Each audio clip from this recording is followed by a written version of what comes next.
Reforma tributária é aprovada ou o divórcio de Bolsonaro e Tarcísio de Freitas. No dia 5/7, o que muda nos impostos com o projeto? Bora ver aqui o que o Estadão falou pra nós?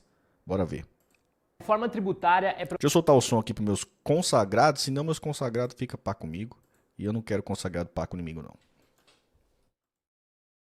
Prometida no Brasil há décadas. Entra governo, sai governo e ela continua na pauta. Quer uma prova? 1991, governo Collor. 2000, Fernando Henrique. 2003, Lula. 2012, Dilma. 2017, Temer. 2019, Bolsonaro.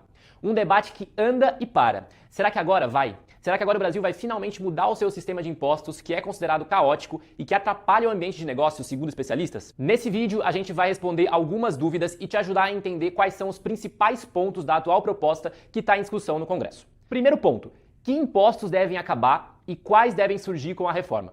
A reforma planeja extinguir 5 tributos e substituí-los por outros 2. 3 deles são federais: o IPI, Imposto sobre Produtos Industrializados, a COFINS, Contribuição para o Financiamento da Seguridade Social, e o PIS, Programa de Integração Social. Esses 3 vão ser substituídos por um único imposto, a CBS, Contribuição sobre Bens e Serviços. Os outros 2 impostos que devem ir para o espaço são o famoso ICMS, que é o Imposto sobre Circulação de Mercadorias e Serviços, que é um tributo estadual, e o ISS, Imposto sobre Serviços, que é um tributo municipal. Esses 2 vão ser unificados no IBS, Imposto sobre Bens e Serviços. As alíquotas do IBS e do CBS ainda não estão definidas. É uma sopa de letrinhas, né? Mas trocando em miúdos, o objetivo dessas mudanças é simplificar a cobrança de impostos no Brasil, que é muito complicado atualmente. O imposto vai ser cobrado no destino, que é o local do consumo do bem ou do serviço, e não na origem, como é hoje. Vou dar um exemplo. Se hoje você compra uma calça... Porque uma calça para uma jovem de 16 anos é mais de R$300. Pois é, ela pode custar mais de R$300. Quando você compra, você está pagando um acúmulo de impostos da cadeia produtiva. O imposto na extração da matéria-prima, depois na indústria de tecelagem, depois na fábrica da calça e por fim na loja de roupas. Para se ter uma ideia da confusão que é o sistema atual, cada categoria de produto paga um imposto diferente, o que gera algumas distorções por parte das fabricantes. Quer ver 2 exemplos práticos? O sonho de valsa é um bombom ou um biscoito? A maioria das pessoas vai responder que é um bombom. Só que já faz cerca de 1 ano que o produto passou a ser um biscoito wafer. Ele foi reclassificado fiscalmente, o que permitiu que a fabricante, a Mondelez, pagasse menos impostos. Quando o sonho de valsa era considerado um produto de chocolate, a Mondelez tinha que pagar 3,25% de IPI. Ao transformá-lo num wafer, que é considerado um item de padaria, a multinacional americana agora não precisa mais pagar o tributo. Quer um outro exemplo? O McDonald's deixou de anunciar que vende sorvetes nas fachadas de suas lojas e substituiu a palavra por sobremesas. Tudo isso para enquadrar os sorvetes na categoria de bebida láctea, que não paga PIS/COFINS. A alíquota normal para sorvete seria de 3,65% ou 9,25%, dependendo do regime tributário da empresa. Essas mudanças são ilegais? Não, elas podem ser feitas desde que a composição do produto, as suas características e a funcionalidade sejam respeitadas. A ideia é que a reforma tributária, se for bem feita, pode reduzir essas diferenças de tratamento. E como vai se dar a transição? A mudança do sistema de impostos atual para o sistema de valor agregado demoraria ao todo 8 anos, começando em 2026, com a vigência integral em 2033. Mas e os outros impostos existentes? A mudança no sistema de tributos vai começar com essas pautas que eu já mencionei aqui, mais relacionadas a bens de consumo. E essa votação vai ser feita via PEC, proposta de emenda à Constituição. Depois de promulgada, o governo vai ter um prazo de 180 dias para enviar a proposta de alteração nos impostos sobre a renda. O atual texto da reforma, do relator Aguinaldo Ribeiro, do Progressistas da Paraíba, também menciona alterações em outros impostos que eu não citei aqui. Pra gente aqui Um exemplo interessante seria a cobrança do IPVA para veículos aquáticos e aéreos, com a possibilidade de o imposto ser progressivo em razão do impacto ambiental desses veículos. Outros 2 pontos. Primeiro, a cobrança de um imposto seletivo, cobrado com a finalidade de desestimular o consumo de bens e serviços prejudiciais à saúde ou ao meio ambiente, como o cigarro e bebidas alcoólicas. E um segundo, uma espécie de cashback para pessoas físicas que receberiam uma devolução do IBS e do CBS, os 2 impostos que eu citei lá no começo. Só que isso ainda vai ser definido em uma lei complementar. E é importante dizer que alguns serviços e produtos vão ter as taxas de imposto único reduzidas pela metade. São eles: serviços de transporte público coletivo urbano, semi-urbano ou metropolitano, medicamentos, dispositivos médicos, serviços de saúde, serviços de educação, produtos agropecuários, pesqueiros, florestais e extrativistas vegetais in natura, insumos agropecuários, alimentos destinados ao consumo humano e produtos de higiene pessoal, além de atividades artísticas e culturais nacionais. A gente sabe que esse é um tema complexo, então se você ainda tiver dúvidas sobre reforma tributária, manda pra gente aqui nos comentários e siga a cobertura completa sobre o tema na página especial que a gente criou lá no site do Estadão. Boa! Vamos ver agora a palavra do Lula. Reforma tributária não é que a Haddad desejamos, mas tudo bem. Presidente tapar, mas ao mesmo tempo não estapar. Vamos ver. Vocês têm que lembrar que, se for votada a reforma tributária hoje, é a primeira vez na história da democracia que a gente faz uma reforma agrária num regime democrático. Porque a última que nós tivemos foi no regime militar. Tributária. Porque a reforma tributária só se faz em regime autoritário, quando o governo banca. E nós estamos fazendo um regime democrático, negociando com todo mundo, e ela vai ser aprovada. Não é o que cada um de vocês deseja, não é o que o Haddad deseja, não é o que eu desejo, mas tudo bem. Mas nós não somos senhores da razão. Nós temos que lidar com a relação de força que está no Congresso Nacional. Os deputados que estão lá, bem ou mal, foram escolhidos pela sociedade brasileira, portanto, merecem tanto respeito quanto eu acho que eu e o Alckmin merecemos. Então, ao invés de chorar o que a gente não tem, nós temos que conversar com o que a gente tem. E isso vai acontecer nesses próximos 4 anos. Cada ministro que está aqui sabe, é preciso parar de reclamar. É preciso parar de lamentar e discutir como fazer e vamos fazer. Eu digo todo dia, a única coisa impossível é Deus pecar. O resto a gente pode tudo. E esse país pode muito. Pô, vou confessar que eu gostei dessa frase aí. Rabugentozão. Mas vai dele, solta aí. A reforma tributária, mano, e aí? Mano, assim, claro que a gente tem que se aprofundar um pouco, né, em analisar como é que vai ser isso tudo. O que ele tá aparentando, né, o que tá se veiculando, eu ainda não consegui ler a integralidade da proposta de lei, mas ao que tudo indica, ela vai ser mais assim em relação à forma do que em relação à carga tributária.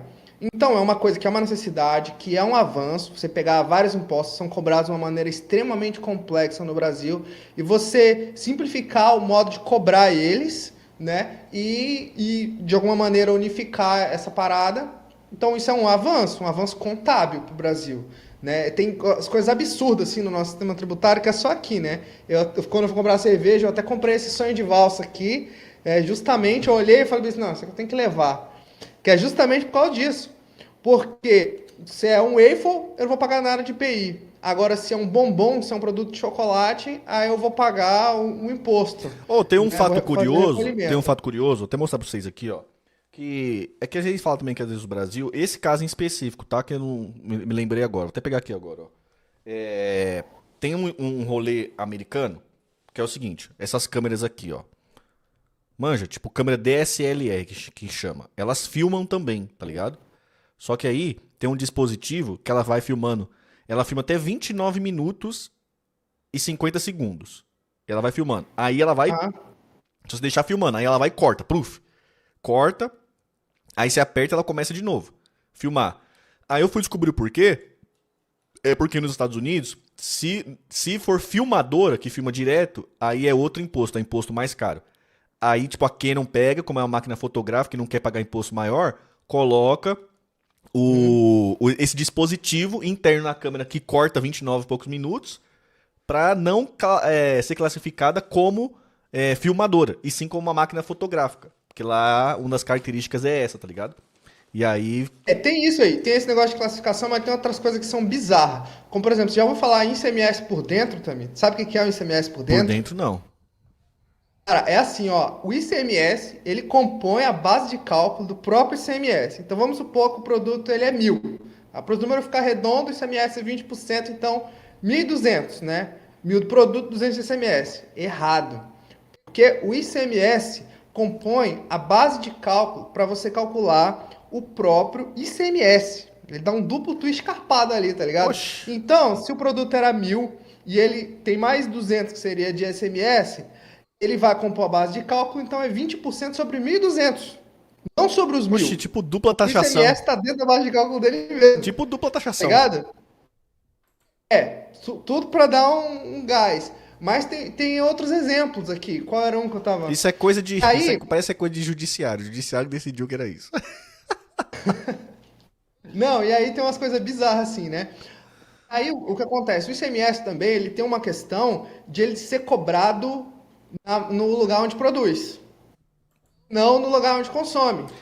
Isso. Então, Isso é jabuticaba. Isso é jabuticaba.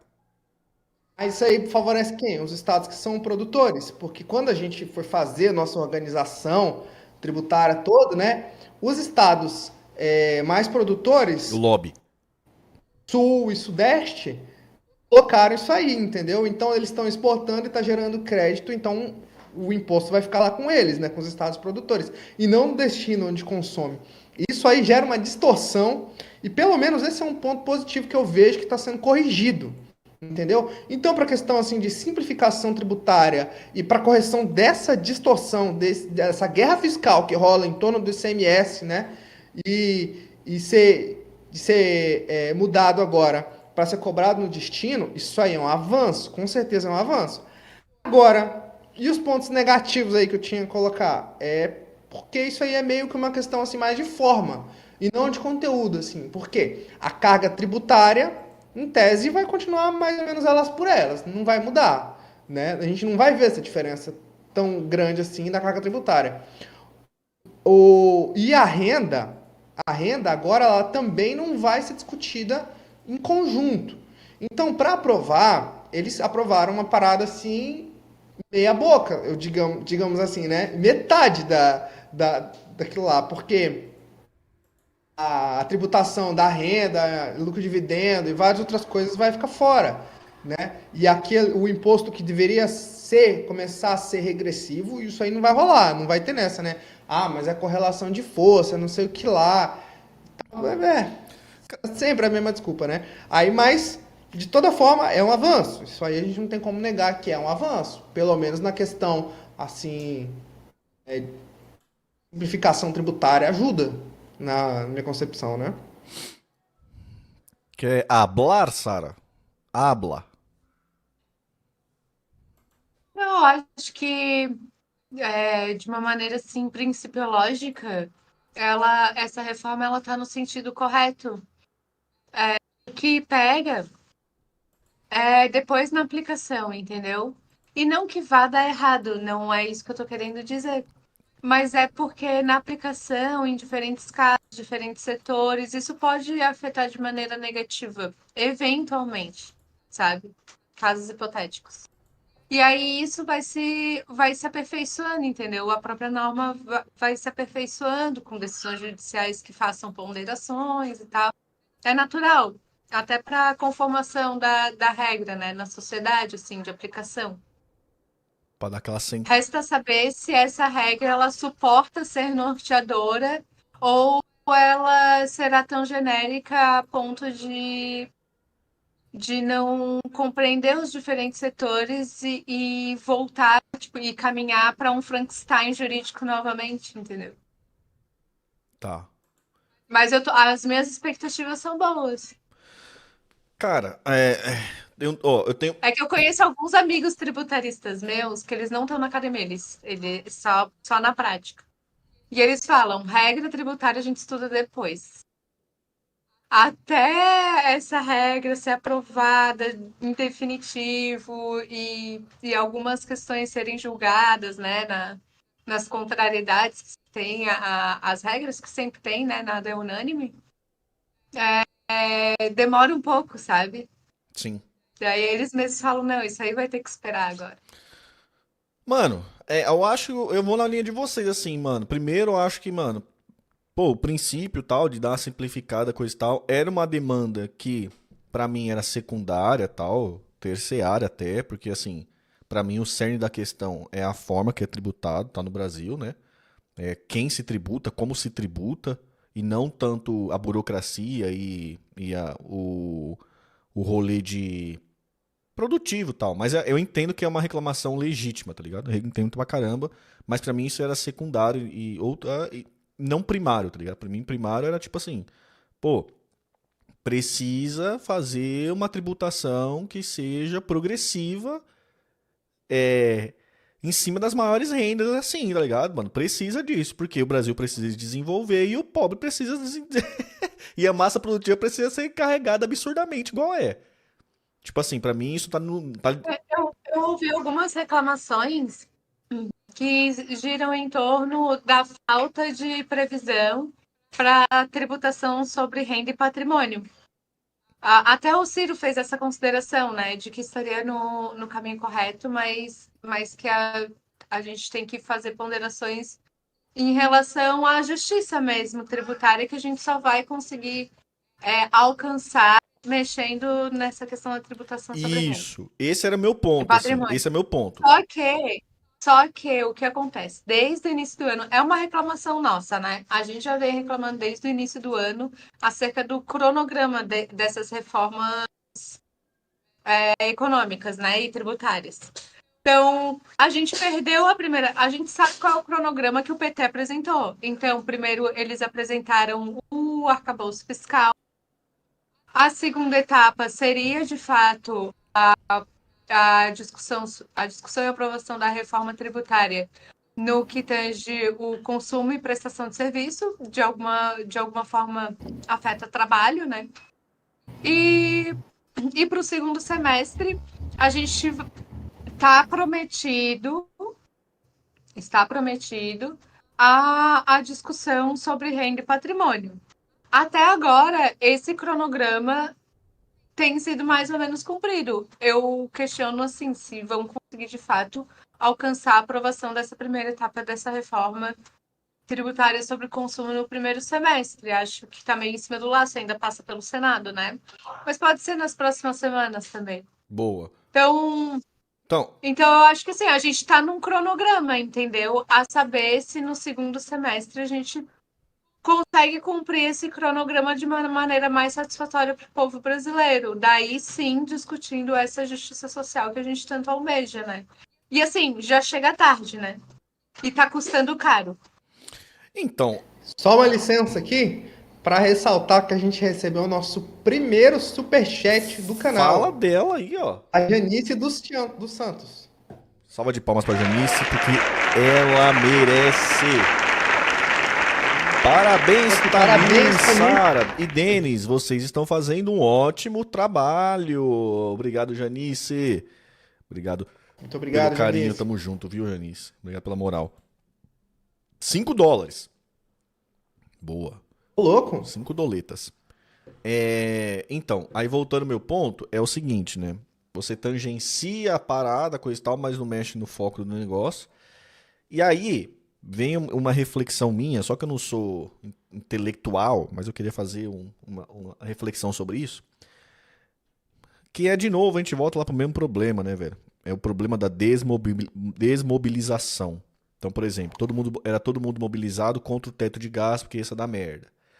Aí quando entra meio que, sei lá, o PT e um partido progressista ou de esquerda e meio que legitima que tem que ter um teto mesmo as coisas, tá ligado? Com o arcabouço fiscal, você desmobiliza tudo. Então, tipo assim, nunca mais vai se voltar a uma discussão sobre não ter um teto no país. Manja o que eu tô falando? Então, tipo assim, mano, vai ficar tipo, pô, agora todo mundo aceitou, então parece que todo mundo aceita que tem que ter teto. Então, pô, estamos sufocados. Aí agora, mano, estamos falando sobre a justiça, a forma que se tributa. E, mano, como que funciona um tributo dentro de um país, coisa e tal. Um país com que aspira o que o Brasil aspira, né? Assim, o que deseja o povo brasileiro, coisa e tal. Agora, pô, não vamos então fazer uma coisa mais progressiva, não vamos aumentar. Meio que todo mundo aceita. A direita e a esquerda agora que aceita isso e já era. Desmobiliza todo mundo. E voltamos pro patamar zerado, né? Então, assim, eu não sei, sabe? São coisas que não são mensuráveis, mas que novamente acaba entrando nesse problema aí que eu enxergo do lulopetismo de anestesiar e desmobilizar as pessoas, sabe? O povo brasileiro. Isso tá custando muito caro pra gente, mano. Tá custando muito caro. A reforma tributária que o Brasil precisa saiu de cena agora. Vai sair de cena, porque meio que entrou num acordo e já era. Saiu de cena e vamos agora se contentar com a porra da migalha. E aí tem esses mecanismos de compensação, coisa e tal, a cashback, que não sei o que é aquele bom e velho, né? É o bom e velho, a coisa que a gente reclama direto, né, mano? Em vez de fazer o negócio direito, fica jogando migalha pro rolê. E aí desmobiliza a parada e joga migalha. E agora, pô, todos nós vamos ter que ficar contente com a migalha, sem ser o país que a gente deseja ser. E a direita fazendo uma crítica ao contrário disso, né? Tipo assim, cashback, coisa e tal. não dá pra ser assim porque tem que ser livre. Não é por causa disso, pô. É porque isso não vai levar nós pra lugar nenhum, né, velho? Esse é o ponto. Não vai levar nós pra lugar nenhum. Agora, sobre a questão do princípio, tal, de fazer o IVA, de simplificar a coisa e tal, é óbvio que é bom, né? Eu, pelo menos, nunca advoguei burocracia, coisa lenta, coisa trabalhosa à toa, né, velho? Nunca defendi isso, né? Nosso ponto era sempre que esse não era o principal problema. Mas agora também o principal problema foi pra baixo do tapete. Sei se eu não se me fiz claro. Tô ligado, cara. E eu também tenho essa sensação de que, tipo assim, a gente finge que resolve um problema, né? Por exemplo, faz uma reforma, a reforma da Previdência. A gente Isso, finge putz, que isso era resolve o bom, era. problema, mas não E resolve. ninguém mais discute E agora aí a sobre gente isso. faz uma reforma trabalhista, que era em tese para trazer a gente para as regras, mas não, só tirou direito. A gente faz outra reforma e agora uma reforma tributária, que a gente muda assim a forma, mas em conteúdo mesmo, o ponto principal que é a progressividade e a agressividade do imposto, a gente não discute, né? Então a gente vai fingindo que vai fazendo as reformas, os problemas vão continuando, a gente vai fingindo que e assim A se leva, PPI era né? a mesma coisa, era todo mundo mobilizado contra a PPI pra proteger a Petrobras, que esse era o centro da coisa, né? Proteger a Petrobras, proteger. Tinha um professor da universidade que falava bem assim, gente, eu vou fingir que eu vou dar aula, vocês vão fingir que vocês estudaram e todo mundo vai passar no final do semestre e pronto. Entendeu? O Vampeta falava isso quando eu É jogava esse no meta, é Flamengo, esse né? meta. Vocês fingem que me pagam, eu finjo que trabalho. É tipo isso. Então, a PPI era a mesma coisa. Pô, calma, a Petrobras é importante, o monopólio é importante, coisa e tal. Aí, de repente, muda. E aí, nessa mudança, aceita a competição internacional dentro do país, investimento estrangeiro dentro de refinaria brasileira. E aí, agora acabou. Tá todo mundo desmobilizado. Como é que a gente vai voltar agora à discussão? Pra falar que, E mano. até agora a gente explicar de novo o que que é a parada, até chegar de Isso. novo no ponto, demorou 6 anos, demorou, né? 6 anos. Todo mundo, meu Deus, tem que cair a PPI. Aí cai a PPI para entrar um negócio que é quase igual a PPI Aí, para pô, aí agora todo resolver, mundo para desmobilizado, continuar. Não, e assim, né? Aceitando, refinar. Então, não sei, é muito nocivo isso pra gente, mano. É muito Pra nocivo. mim, sendo sincero mesmo assim, ó, sendo sincero, principalmente nesse tema aí, eu acho assim que se metessem a renda logo, não passava, velho, não passava, porque toda vez que essas coisas foram propostas e sempre um impasse indissolúvel. Pelo menos assim, ó, passou um ponto, beleza, já é um avanço. E de fato aí, se no segundo semestre, que nós tava falando, cumpriu o cronograma, e aí a gente vai falar sobre renda, e aí pode ser que melhore a situação. Então estamos. Mas aí não é o método, mano. Mas aí não é o meta que a gente tá combatendo, de que, tipo assim, pô, a única vantagem sua é ser melhor do que o podre. Pô, né, não é aceitar isso, é tipo assim, pô, beleza, não vai passar, vamos brigar, vamos pra rua, vamos na rede internacional, vamos brigar. Mano, porque, sei lá, né, velho? Esse meta de, mano, vou apanhar calado, esse meta não me desce, mano. Tipo assim, mano. Pô, eu aceito até perder, velho, mas vamos perder brigando, tá ligado? Vamos perder brigando, não sei, cara. Eu não consigo me conformar com meta derrotado, não, velho. Fala, jovem Trentini.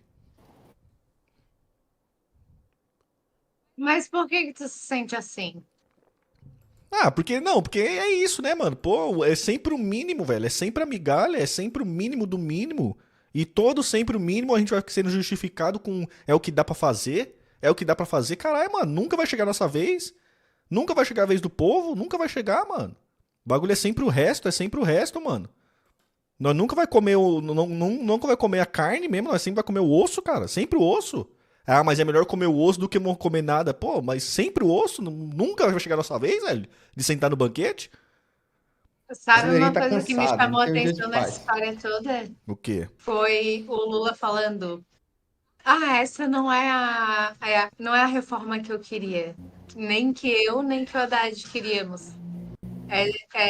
Isso é fruto de uma grande negociação. Aí tu vai ver, ele liberou um monte de emenda um dia antes. Então bora ver a matéria então? Ele pagou por essa negociação, entendeu? Para provar isso aí, que ele não queria. Agora fica